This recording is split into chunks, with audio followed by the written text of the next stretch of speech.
In my last video, I spoke about the advantage that bad girls have over good girls. If you haven't seen that video, find it on my channel and watch it. Today, however, I'd like to speak to the bad girls. So yes, you've been there, done that, worn so many t-shirts, you have a past that is not too good, you have stories to tell, you've been in places where you shouldn't have been, but you are now at a stage in your life where you want to transition. You've recognized the wrong from your past, you've recognized the danger of that kind of lifestyle, and you're now saying, okay, you know what, I want to settle down. It's not just about getting married, but you've genuinely changed. You regret that lifestyle, maybe you're not happy with it. You now realize that maybe it wasn't something I should have done, and you want to genuinely make that change. Maybe you've come to church, maybe you've come to Jesus, maybe you've given your life to Christ, and you've decided that, okay, I'm a changed person, and yet you have a past. If that is you, and I'm talking to you today. Now, the first thing I'm going to say is that your past can affect you. Anybody who tells you that it doesn't matter what you've done in the past, it can't affect you, is not telling you the whole truth. Your past can affect you. That is true. However, I have good news that you have a past does not mean you cannot move on, does not mean that you have to sit in that past and wallow in it, and that you cannot move on to better things. But there are things that you need to pay attention to. There is a way to go about handling your past so that it does not affect your future, especially when it comes to getting married or having a long-term relationship, and moving on. That is usually where it catches up. And so I'd like to just talk about a few things that you need to pay attention to and some ways that you can handle that past so that it does not affect you in the future. One of the main questions people ask is, should I come clean with the guy that I get into a relationship with? Yes, I have a past, and it was pretty bad. Now I've met someone and I don't know whether I should come clean or not. And the fear is that people tend to use your past against you, that if he knows what I've done, isn't it possible that he uses it against me in the future? Am I not better off just keeping a lid on that? After all, everybody has a past. And you're right, your fears are valid. But the first piece of advice I'll give you is that if you are so fearful about being yourself with somebody that you're going to spend the rest of your life with, that may be a pointer to the fact that he's not the right person for you. If you are so afraid to tell them about yourself because they will up and go, then it's very possible that it may not be the best person for you. But it's not always that straightforward, and I understand. But there are a few things that you need to ask yourself in determining how much you should divulge, what you need to tell him, and what shouldn't be told, or what isn't necessary. The first question is, how likely is it to come up in your present? Let me give an example. I've seen situations where a lady finds out that someone from her past is in her present person's circle, and she's like, you know what, I don't want to talk about it because once I share that story, things will go wrong from there. Now, because the person is in your circle, it's very, very likely to come up in your present. Is somebody your husband knows. If you don't say anything about it, the other person could say something about it. I've even seen situations where it's someone as close as a family member. Somebody could say something about it. It could come to the light anyhow. So it's likely to come up in your present. So it needs to be taken care of. It's either you decide to discuss it with the person you're dating, or you determine whether it's bad enough to cause a lot of trouble and you'd rather just stay away. That's one example of how likely it is to come up in the present. Or it could be that there were so many people that you could just find out that a random person from somewhere may just come into your present, as in your body count was high, maybe something like that, or that things you've done in your past can affect your ability to have children, things like that. If it is that weighty, then it is something that needs to be discussed or something that needs to be addressed. It's either you take the decision to be open about it or you let that relationship slide. Now, my advice would be that if it's about general body count, there's nobody in the current space that it could come out with, or if it just has to do with your ability to have children, then I think it is better off discussed and put on the table so that everybody knows where they live. However, this is the thing.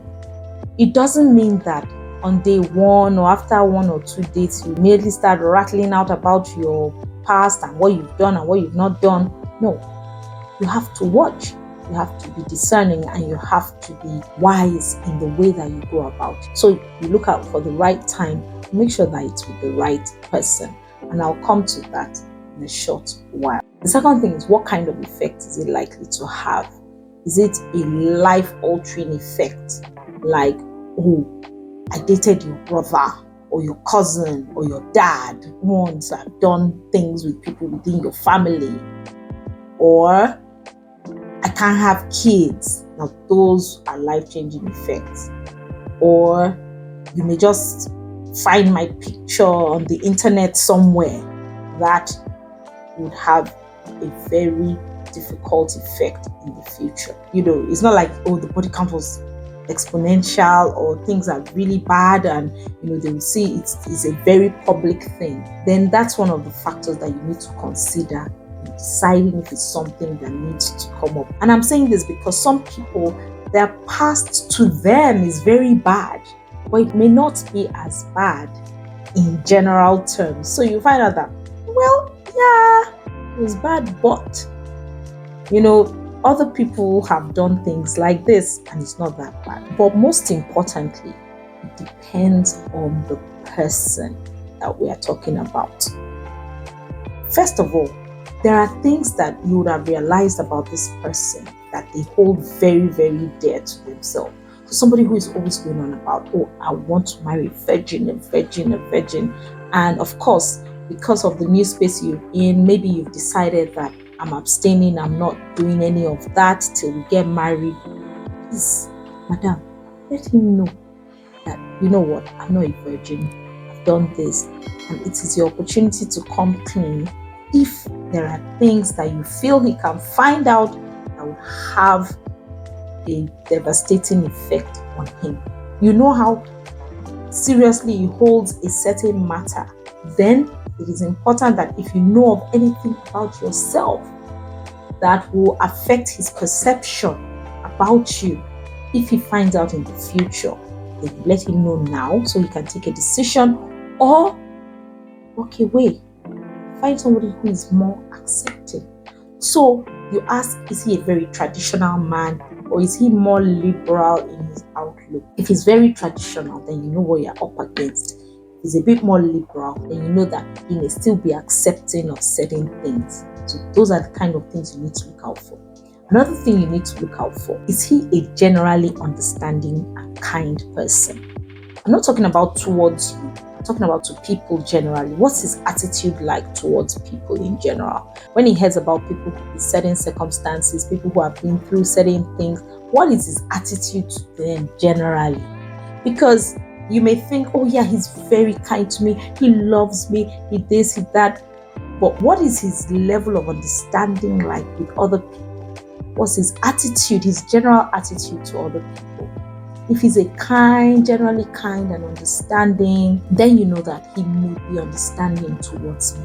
He will handle the matter with kindness. So that's another thing you want to look out for. And another question you want to ask about is, is he an abusive person, or does he have abusive tendencies? I think I'll be talking about that in a subsequent video about abuse and how to handle it. But you want to ask, is he an abusive person, or does he have abusive tendencies? And somebody will say, how do I know if somebody has abusive tendencies? When you find somebody who weaponizes things against people, that's an abuser. Somebody who weaponizes emotions, who weaponizes finances, who weaponizes people or weaponizes actions, those are abusive people. So he's the kind of person that when he feels upset, instead of talking through things like a regular adult, he weaponizes his emotions, uses cold treatment. Or when you have an argument or something goes wrong, then he weaponizes finances or gifts, or he weaponizes actions, or he weaponizes people. He knows that this person will be on his side and he weaponizes that person against you. But again, like I said before, it's not just about how he treats you, it's about how he treats people generally. If he has the tendency to weaponize anything against people, he has abusive tendencies. And if he has abusive tendencies, believe me, at some point in the future, when he feels it strongly enough, he's going to weaponize your past against you. So that is not the right kind of person to be in a relationship with. Overall, I'd just like to say it's always safer to err on the side of over communication. If you have a past, and you know what I mean by having a past. In fact, if you are listening to me and you're already feeling fearful that I hope this past won't catch up with me, then you have a past. It probably means you have something that you need to share. You'll be safer and you'll be better off and save everybody from future hurt if you would share those things now rather than them being found out later. It may be scary, it may be difficult, but if you are really not sure what to do, having checked out the person, then share. If you feel you should share and you absolutely cannot share, then leave that relationship. What you think you will lose today, you will lose further down the line if you withhold important information. So, I hope you learned something from this video. Tell me in the comments. Remember to like this video, remember to share it with somebody who will find it useful or interesting, and definitely remember to subscribe to my channel. I haven't subscribed. If you'd like to join the Valiant Women's Network, which is a thriving community of women where we celebrate one another, we learn and share experiences to help one another grow and thrive, then you can do that through the link in the description below. Till I come your way again next time. Ciao.